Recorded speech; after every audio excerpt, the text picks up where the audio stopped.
The King of Fighters series has come a long way since its debut in the early 90s. Using popular characters from various SNK franchises, King of Fighters was able to gather a respectable fan base to match Capcom's soaring popularity.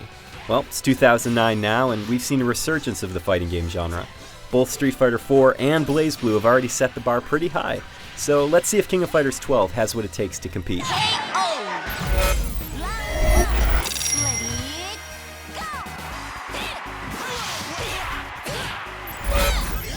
One of the highlights of the game is the animation of the characters.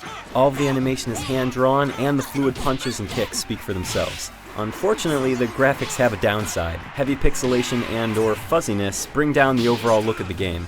It's jarring to see jaggies everywhere, especially when the actual animation is so good. There are also several strange presentation choices in the game. For example, there are only a small number of stages, the menus are bland, the music is repetitive, and there's no Mai. Yes, that needs to be mentioned specifically. One of the most popular characters in the entire franchise is not in this game. Even worse is that there's only an arcade mode and multiplayer. That's it. No survival or story mode for you. This may have been acceptable in 1994, but it's 2009 now. Fighters have moved on. The strangest of all the issues, though, is that the PS3 version forces you to download a 700 megabyte game file before you can even play online. That's not just a simple patch, that's totally ridiculous.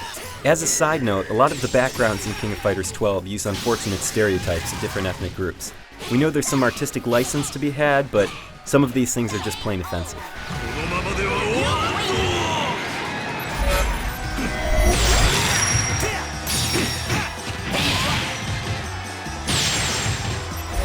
The fighting engine in King of Fighters 12 is still solid, and there are a few neat additions. The main one is the critical counter. You build up the counter gauge during the fight, and when it's full, simply counterattack someone with a heavy punch or kick, well in the neutral position. You can then start wailing on them and lead into another combo. It's very rewarding to pull off.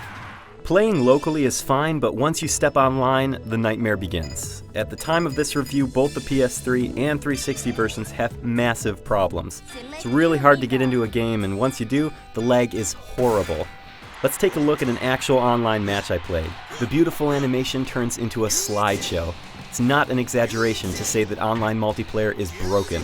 This is very disappointing and unacceptable for a modern fighting game.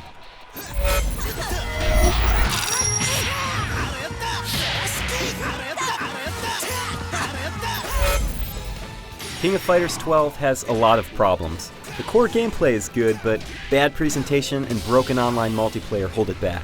Even if the online mode is fixed down the line, you'll be wondering why the training mode is missing basic features like resetting your character positions, or why there's only a small handful of modes in the single-player experience. Simply put, there are better fighters out there right now. Go buy BlazBlue instead. For the full written review, head over to IGN.com.